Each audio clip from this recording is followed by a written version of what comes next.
What's he been saying, Robert? What do you make of it? Well, I think it's a gambler's throw, and it's a desperate throw, because he's announced a partial, full national mobilisation of forces. And as you picked out that other line, we are going to liberate Donbass. What have his forces been trying to do since the 24th of February?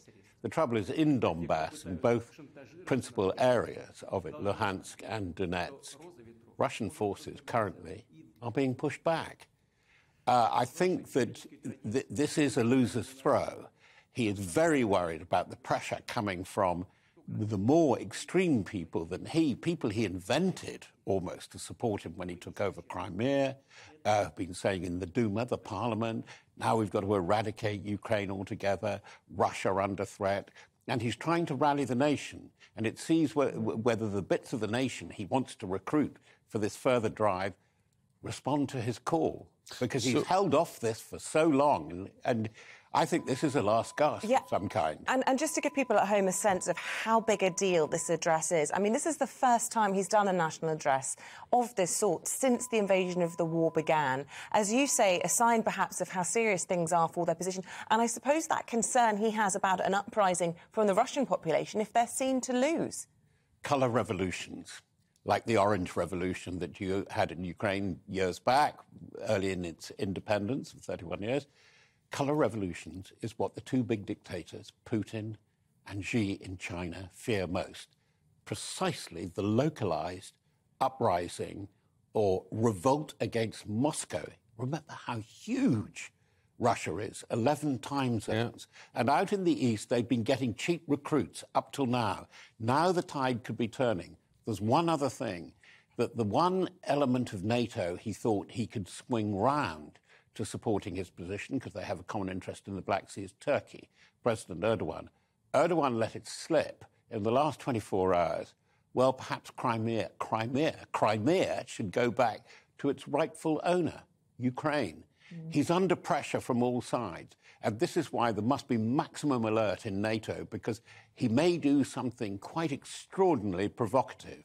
Right, meaning what? A tactical nuke or a chemical. Yeah, right. I mean, because he cannot raise an army to do what he says he's going to do to, in quotes, liberate Donbass. So is he talking about conscription at the moment? Is that what yes, and the Duma has passed three laws yesterday saying that, that severe penalties if you refuse to call up, if you refuse to fight in Ukraine, and backing these 4 referenda in 4 areas of Ukraine, not just Luhansk and Donetsk, Donbass, but also Zaporizhia and Kherson. So what does the West do in response to this? Do we just stand back and take this, or will there be a definitive response? I think there will be a definitive response, because I think the notes have been exchanged already about nuclear, saying if you are really threatening nuclear, we will respond. That is a note, I believe, of some nature. How they will respond, they are not saying, the Americans have not said, if you use nuclear, we'll use nuclear, but we are going to do something. And I'm very interested in what that something is going to be.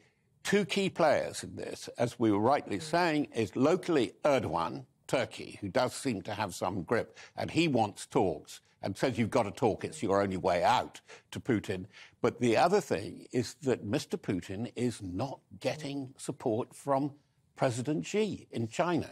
There was a meeting last week in Samarkand of the Eastern powers, and it was amazing that Putin was asked by his local allies there, please explain yourself. What's going on with this war in Ukraine? Why aren't you winning? And for the first time, Putin had to say in public it was a war and it wasn't going well. Well, look, if people are just waking up, just tuning in, I just want to remind people at home, this breaking news at this hour then, that much anticipated address to the nation from President Putin has now taken place. We were expecting it last night. It was widely thought to have been cancelled. And then in the last few moments, it has just concluded. A couple of lines to bring you from the translation of that recorded address to the nation, which I should point out is the first time he has done so since the outbreak of war. He says the main aim of freeing the people of the Donbass region remains gains without change. He wants to support people aiming to hold referendums in Russian-controlled parts of Ukraine. This is sovereign territory that we're talking about. And he goes on to talk about partial mobilisation. A decree on this has already been signed. Only those who are in reserves will be conscripted, but it will begin from today.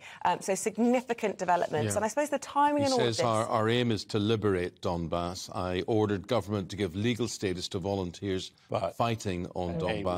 And Isabel, he said very ugly, the West is out to destroy our country, meaning Russia. He is ratcheting... This is a desperate man.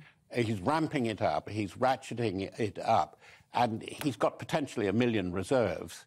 But, you know, that they can't even train those that are going to the front, the cannon fodder already. And they've had to bring in units. The last really big unit, a parachute brigade, small division, has been pulled back from Syria. They've been trying to recruit from the Wagner Group, we've heard a lot about.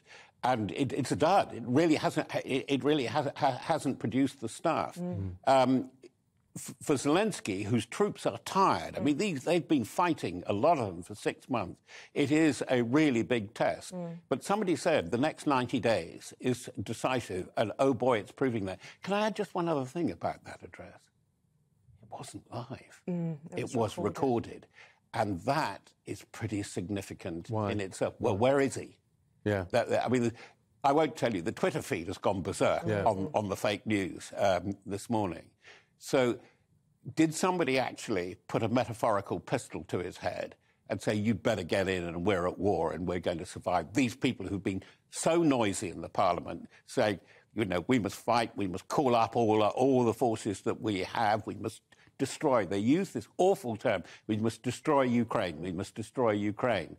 There's a big churn going on in Moscow and Petersburg now. We talk a lot about the timing of this in terms of, you know, him feeling like he's beginning to lose ground in this war, but also the fact that the UN General Assembly is taking place. There's been lots of focus. I mean, it's top of the agenda there. He doesn't like it when that happens, does he? He should be there. He should be there, but... And he's called into question the whole system. Oh, no, not the whole system, far from it. One of the main points of the UN, can you really have a rogue member, permanent member of the Security Council? So whenever the Security Council, which does a lot of the enabling, saying, oh, we're going to do a peacekeeping operation or even a rescue mission where you have niet, this negativity. Sadly, it's a very serious moment for Russia, too.